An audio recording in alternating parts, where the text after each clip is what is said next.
And welcome back to Contemporary Black Voices, where we're talking about Trump's executive order that will impact Black homeless people in general. So we're still trying to figure out solutions to try to minimize this if we can.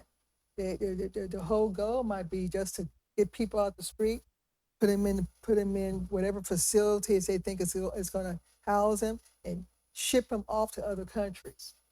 That's what I think. I think the end goal is just to ship them off to other countries. What do you think? I don't think there is a solution.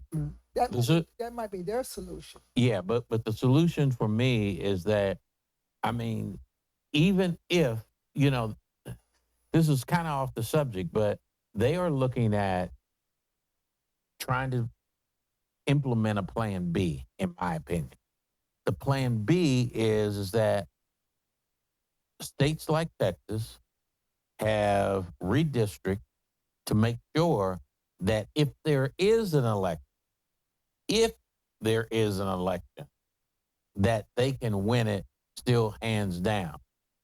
But I'm not so sure that there's going to be an election because those couch people that you talked about that didn't vote, now they may not even get a chance to vote again, and they're going to put themselves in jeopardy of what's going on. And they may be the homeless that end up getting sent to alligator Alcatraz Or around the world. or around the world. They may try to send them. Since we got a military base down in the South Pole, they may put a polar bear Alcatraz down there. Well, they gotta. For me, I see Stephen Miller's hand in this. His hands is all over. And so, this is kind of Nazi-ish. You know what I mean? It's kind of what? Nazi-ish. Okay. The Nazis put in a similar program. We're going to get rid of what they call the undesirables. You know what I mean? So we're going to lock them up. We're going to put them in concentration camps. We're going to hide them away from society. We're going to make sure our society looks nice and clean and beautiful and this and that. It is very reminiscent of late 1930s Germany. This idea of purified society, of getting rid of the mentally ill or the homeless, and it's there are so many parallels to this administration, and rightfully so because it's full of Nazis. So, But didn't the human species learn from that? No. Nope. We never know. We never learn. So, absolutely not. I guess that's the obvious answer. Yeah. No, we you never- did. So no, we elected a white nationalist Nazi regime, and they are pulling from the Nazi playbook, which was originated from the U.S. playbook. Right.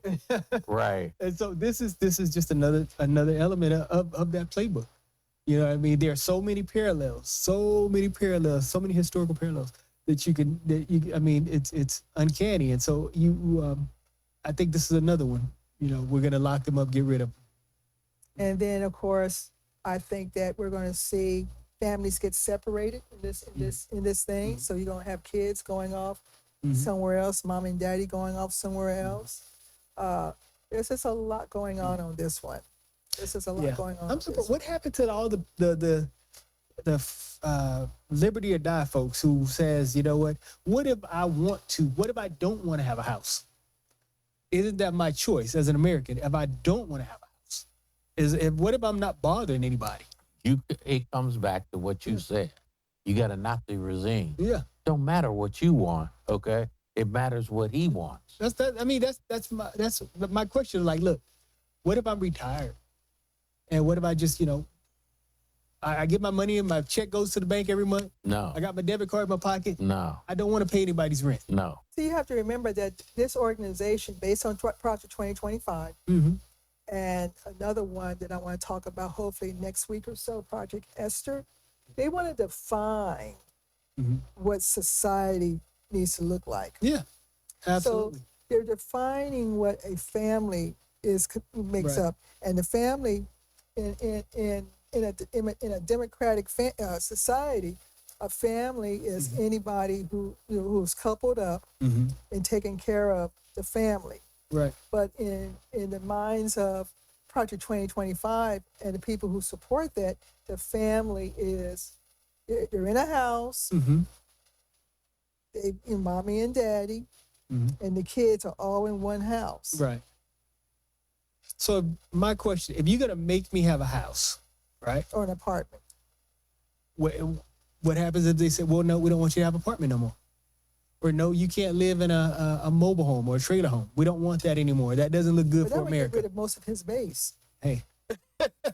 So, I mean, if it's, again, we talk about slippery stuff. Where are the liberty folks who, you know what I mean, the pro-constitutional, where are all those folks at? You know what I mean? Who are saying, do I have, where are my rights? Where are the congressmen with balls?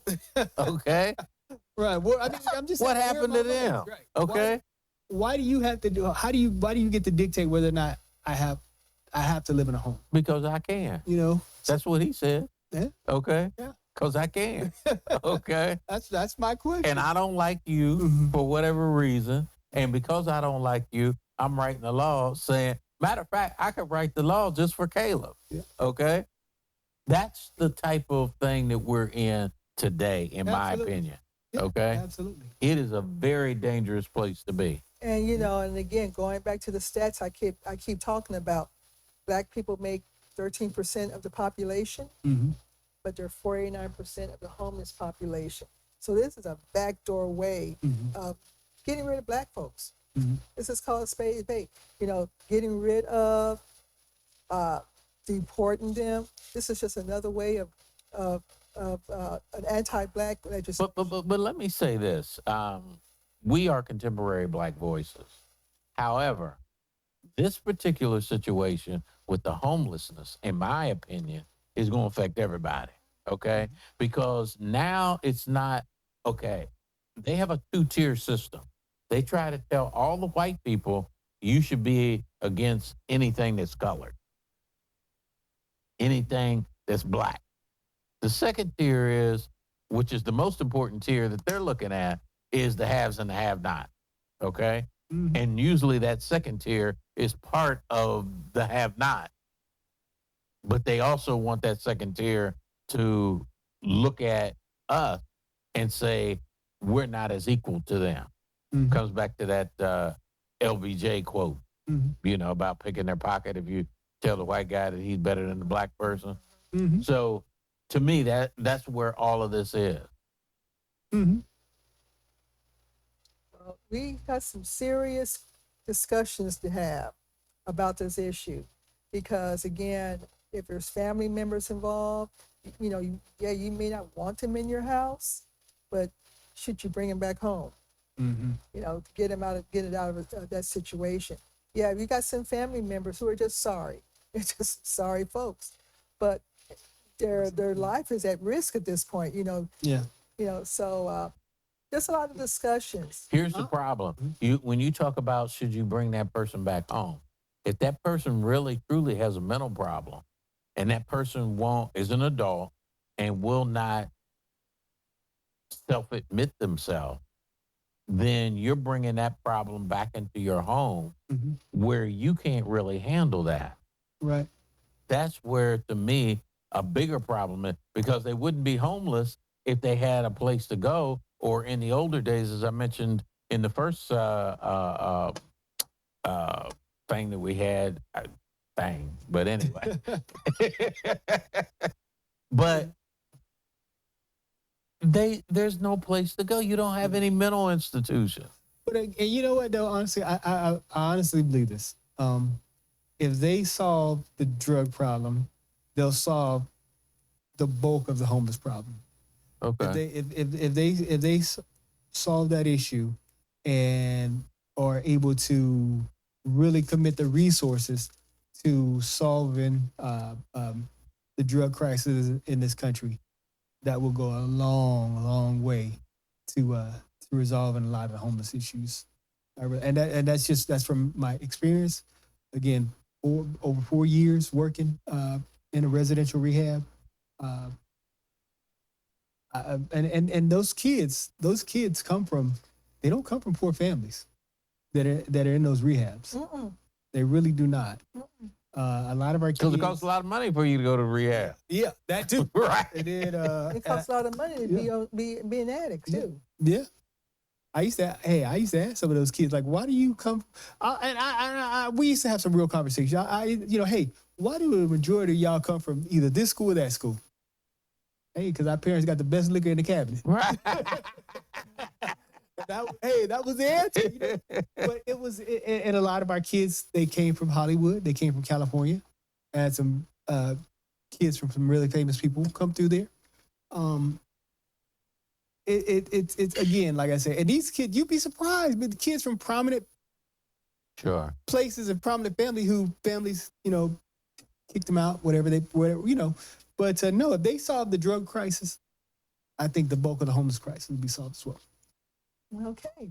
Well, with that being said, this is Contemporary Black Voices, where we had a really good discussion, in my opinion, on Trump's order to clean the streets of the homeless and mentally ill.